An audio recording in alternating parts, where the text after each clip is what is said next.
lo cái có bạch bị tìm điều chặt ai đi luôn cú bị di chẳng cặp rồi điều phụ nữ nạc kiểu chẳng đầy cả đấy trong cái mặt chẳng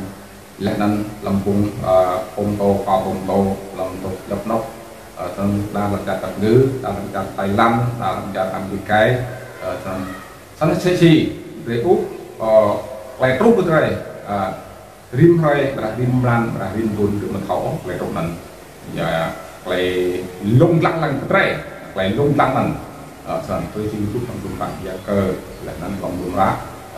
mà thiệt các ác nhất từ đặt lại phổ túc về lung lăng trong mặt túc lại mừng anh ta nhìn về sang đem làm lại lung lăng lại nhận ra cái sự thách thức mình này như mò lúc cái này trong sự này bây giờ thách thức anh nhận ra cái sự thách thức là lại lung lăng anh như mò này mò năm ta lại cái gam liên lạc cái này thì một năm ta để nhớ biết là tình trong này thì một là tụ pan ta cho nên tăng trình tụ pan ta này cho là cái mô lại sẽ chỉ là nư đặt cái món hơn để gì ạ cho nên tao xa có đặt về tao xa như kia rồi cái tao ai đi như mỏ cái này về một là của mình là cái mình làm đi là mình để một bộ thì bộ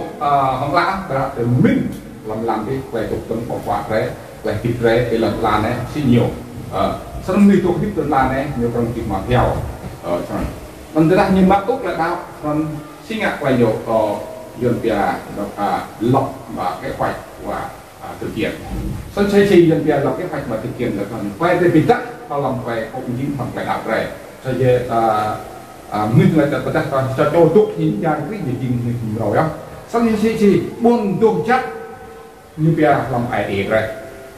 buồn đồ chắc làm ai để rồi về cái này trong thời làm buồn đồ chắc về sang là nào tốt rồi về cái bị phụ nghĩa là nhiều mò tay lâu là một cái đồ chắc làm ai để rồi anh sẽ chi vậy lúc là ta cho tốt thì cái gì tìm rồi á sẵn sẽ chỉ một nhiều mò độc nhiều mò tua cái lại kiện mò tua cái lại kiện như bây nó vuông quốc thiên đàng như bây vuông quốc thiên đàng lại buôn làm ao ai để đi để chẳng nhút rồi để rồi một là điểm mít rồi lại ai làm ai để lại lụt láo lại nào cái lại nó dọc ta lại nó rồi bị tắcกันphải dạng từ đặt đến chỗ sắp đốc đầm một cái nó đi về nó sẽ chỉ cái này từ đặt đến táo là ngạt mặt em nhiều là cả tí sẽ lại can pháp này họ tên thì một là cái đấy biết là tóc là có tên để làm một lời kiềm rồi xin ngạc lời kiềm rồi chi chăng làm cuối về tục tuần bóng hoa làm cái đấy hay để tùy gì được ở để mà mò túi xì là cái đấy về sang chim rút ID xin ngạc pin một chim rút ID đó sao mà chứ đó ID chim tục chắc để chẳng một lời tôi chắc do thứ năm này năm lên mặt cái bu trên chẳng một lời tôi chắc về nó là vậy tôi chắc làm ai đẹp thế tôi xin nhiều con lúc không cao tiền nên việc mà nó lần có chút thuộc thuộc chủ bàn rồi anh về tôi nét này tôi không được đẹp lại là quay lúc này quay cái hôn này quay cái hôn này quay cái quạt này quay rác này là nó quay lệch du dùng đây là quay trâu này quay nắp ba kia này là quay cúp rụt dạng này lu sao còn về lưu ý lệch lại tục tung bông quạt này quay lực chắc chúng ta rồi anh sẽ chỉ cái này là như bia là cái vật bia là cách thức là cái đúng chặt này á thì là nước như con sắt ở đây thì còn mắc dòng đây cùng tao còn hiểu con này thân sẽ cùng tao còn hiểu còn mắc tầm thật ra ít tôi hoài mày mới sang break lại nghỉ đi người ta hiểu một tôi hoài mày một cái nhá anh nhớ cái nghỉ gian khác như là cái tệ ta tăng lên này thì tôi lại mỹ tôi lại kháng thì tôi lại một này đi thì tôi loại lúc nào cái này tôi xin nhiều coi nhìn lúc đâu làm rốn chi ngạc cái nút cái nào break it rồi đi việc lấy gần kiểu vuông cục nhà ở quyền break it cục ở quả kẹt đấy cho nên anh break mà thao một chắc có anh tìm được cục cách sang mười bật về cái tí mới sang break it từ cách tác nhân break it lấy nghề break it tôi phải mày ăn sang vừa không lấy mua lấy quạt lấy toàn lấy lúm ta lấy ngọc nhẹ lấy việc làm đàn đợt đàn lấy là lệ là lên từ làm nghề mình xây đào làm nghề cây cây làm nghề ở lừa tân hà được là đàn ở đây thành rễ quay tập mừng tập cắt bằng tại vì mình từ một món bằng lắm anh nào tôi phải rung răng chứ ngặt còn đấy bữa nay nuôi sắc làm bồn rễ làm đặc kỳ chân rễ đã mặt lần tụt đây là mà tên rung đi như nè rễ hút ham có lần lại hút ham luôn để lần làm anh đã rễ ít kinh quán sân sẽ chỉ giang thắt những bùng đấy anh sẽ ít quỳ tôi hoài mày mới sang ra tại lòng cái đấy anh ta quỳ đập để đọc quỳ tự đọc là rút đi bữa ăn hiên là rơi họ dần cái là tin lành đây cái tin lành là cả đăng ký là nó mong tin lành là cả sẽ chỉ phước không quay áo hoặc quay gì lúc quay áo chẳng phải quay mông răng chắc nặng đi gá là quay áo quay mông răng chắc yang kiri một brand đó như là quay răng rất cùng gì răng rất cùng gì mông mi mông răng ít tôi vay ngoài này anh những kinh quay áo đây mông đừng bằng đã vào đấy tuy gì lòng trùng lại như chi lòng đâu cả Johan vậy là tôi chụp riêng những ngặt chắc thì về chỉ đích lật la là một khẩu cao như một tờ bố ít khẩu cao nhầm ngặt chắc là tôi không ít là sản tốt không thể nhầm ngặt chắc khẩu cao đấy cái khác đây mức hiện về cùng lật la nhiều yêu ta mời là gì nữa để phơi mới sang về ít qua vòng tố mới về ít sang kẹt rễ lại cả tôi người ít ngã hết nó quay tao đơn một tôi play tạo nó play tin lành tê già như đây nó play mồm răng chắc tê già rồi im ngại chút nữa mấy chẳng vậy anh ta ngại á một thùy chim ốc anh chim bị khủng hoảng đây những việc cái sức của đồng viên này rút lui những việc cái sức này chuyện cái này vài là lưu đây à sau khi ta tính nó làm nó các quay rút răng chắc ác ép các quay đặt ít răng mít răng đầu quái răng ngại chát tức là ngại khác việc cuốn làm tao hay việc này là chắc ác cái không thâu cứ được tốt về đồng làng rằng thằng về là chỉ lại để mà nếu mà gì thì một tuy kia rất này những cái sức rút tương đối á ở còn nào này mà cứ ạt nào ạt sẽ mặc phục mà ạt phục mà ạt sẽ mà tin lành hồi thay tin lành miền Nam ạt chặt mà cái em Nam đang cái là ạt chặt mà anh chơi lại hả sao đấy vậy thà về tôi phải này anh cái xả tin lành hoặc xả lại idea sai em ạt chặt mà tức là Đức Chúa Trời cũng bao người anh có tin là Đức Chúa Trời mới nhưng mà là theo con 6 anh nhật là không được này cái đạo này kia đừng tắt năm sao đấy việc quay bên đây là một tuyến yếu tất nhiên sẽ chỉ quay cung khoáng là luôn là quay tốt quay đúng rằng nhiều bị bỏ đi nhiều bị một tuyến còn xa của ta là quay tốt một quay từ này duy hết một ô là tốt nền cắn khi ngặt lại rút phần cổ là tố và đây cái kiểu nấm Việt Nam họ còn tốt cũng sao một gì mà quá nên riêng với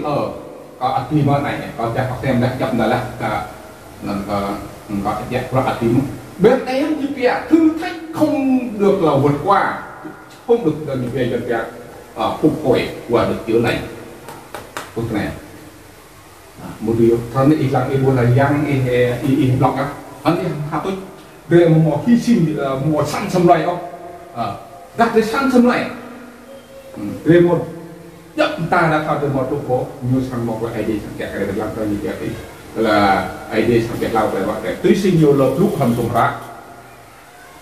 qua tại dịch lễ đây cái chung là tụt bạc từ các quân sang đó của ông ta có là có mau ta sót quy cố có sang kẹt lao nhiều là ba cái sót nhiều là nó 5 cái sót nhất có sang pre lần chạm giờ mà lần chạm ai đi sang pre để luôn chúng ta lại ngã sót xí tùy sân là giờ tùy gần giờ xung phong để như khơi ăn tiếp khơi ăn bây giờ rong cái lục bạc lần span mồi ở tức sau cũng gì mà thì lâu cái ạt gì tuy nhiên như lúc lần trùng sai Johan người ta để phát lần của span của bạn xin lỗi hơi bố hụi người ta một lời khắp đó biết lời khắp suốt ít lời hụi nhớ lời hụi nhiều mình đang tuyệt cả mà nhô ai đi một lời cả mà reo yang chắc thằng mà reo ai đi một lùng lăng reo yang chắc thằng lùng lăng reo điểm nước này những cái đặc đi hy sinh sanh chung này tại vì chúng ta sai dụ hành đẹp bạc lần tục phần từ sầm màu tì bằng lần là tuy ta đã cực ta đã đau ta đã chăm tâm viên bị ara chặt vàng để đi mò quý cái gì là chung cả nào để sầm màu tôi tên gì kim chỉ dĩ chẳng phải không thể thâu nhé lại để mặc quá như vậy là kim chỉ cho nên cái gì cái dọa thì sanh chung này đó là cái sự phục hồi chữa được chữa lành ai đi được pháp để có sống được và đây một kiên trì gia ta là cáiมันอยากหักตาคนตื้อตลอดnày để thổi ở cái trên là cái hoàn tất và thành công khi sang tuy bị thành công thân ai đi sang tuy tức là kỷ niệm vui mừng khi sang một là được khỏi giang thế để để con bóc được cổ lá nông gia được cổ phải rồi bằng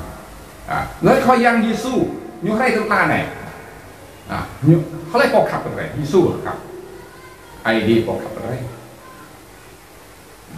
อันนี้จะเทียบกับพยานเยซูคริสต์นั้นnhiều cứ sập mài luôn nhiều cứ sập ai đi như vậy để làm nào tôi có cái sự thử thách khoai yang Giêsu Christ chứ nhá quay lùng lăng là này quay lùng lăng khoai yang ông một tuy ông ngang hết nó hơi mà người ta một tí cái chọc lại quay tuy một cầu